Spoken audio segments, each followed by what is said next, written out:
Yo, what's up guys? I'm Trey. This is Animation Station right here, and I'm giving you my review today for the latest DC comic animated movie that was just released, and it is Justice League War.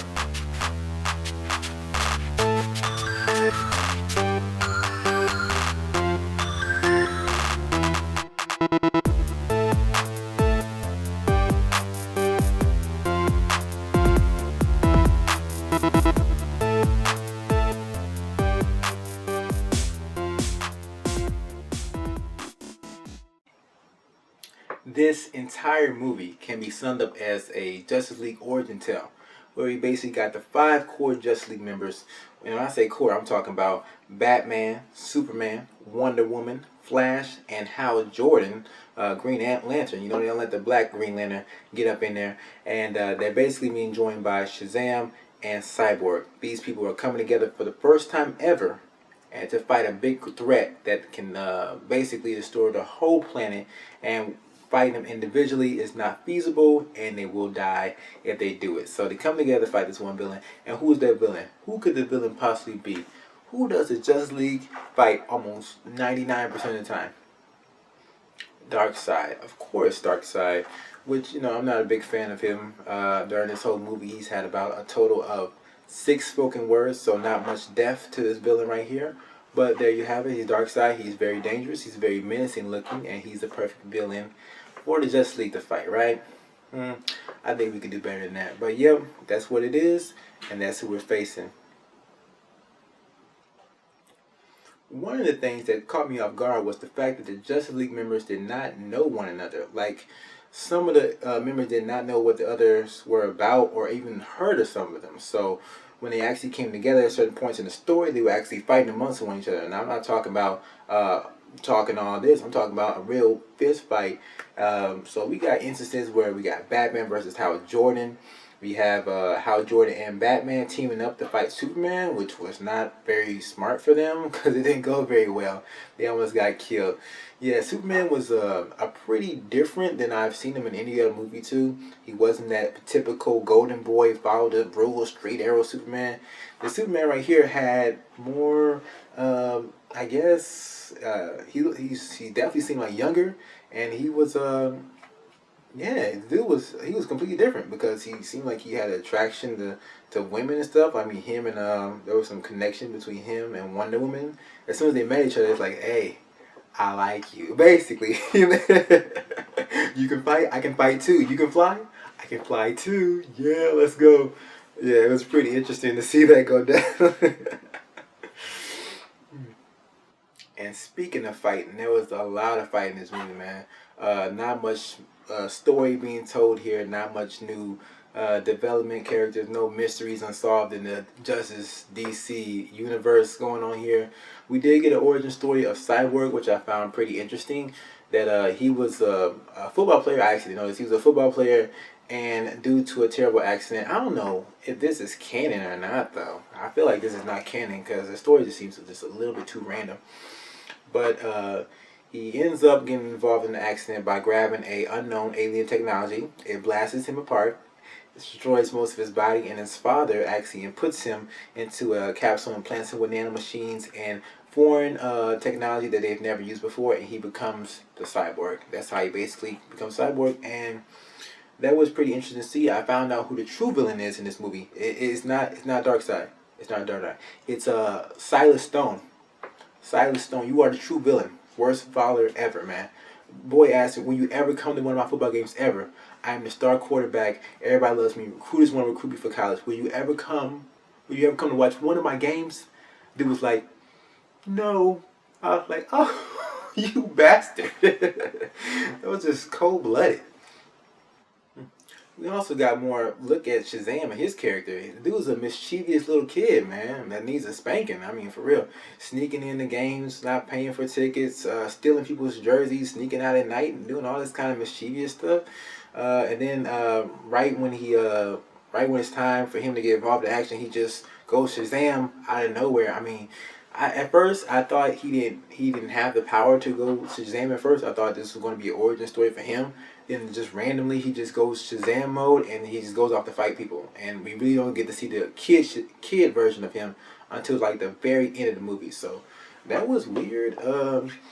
He was a snarky little kid too, man. There was some funny dialogue between Batman and Hal Jordan, but for the most part, Hal Jordan he was an asshole, man. He thought he was a cocky bastard, dog. Everything he said about Batman that Batman couldn't do, or he even laughed at Batman for having no powers at one point in time. I was just like, okay, Hal, while you're laughing, Batman's over here stealing your ring, because you gotta remember, you're just a human too. You have a ring. That's just what makes you better. Batman puts on the ring. Well, it wouldn't work that way. But you know what I'm saying. Hal doesn't really have no special abilities, man. He just got lucky, got the ring, and now he has powers. So, essentially, you know better than Batman. So stop gloating. Stop bragging, okay? And every time Hal does that, he gets put in his place. So, great. It is what it is.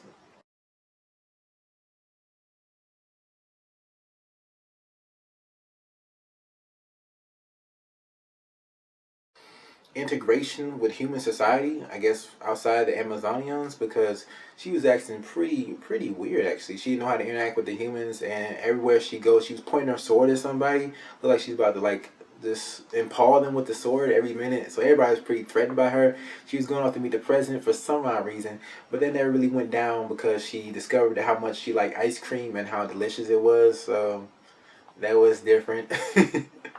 She got really sidetracked, and then the war started happening, and all Darkseid basically began his invasion. He opened these dimensional portals, boom tubes, that to teleport all his soldiers over to the other side, and they're trying to basically the whole purpose of this is to repurpose humans to meet his own means, and so he can have more soldiers.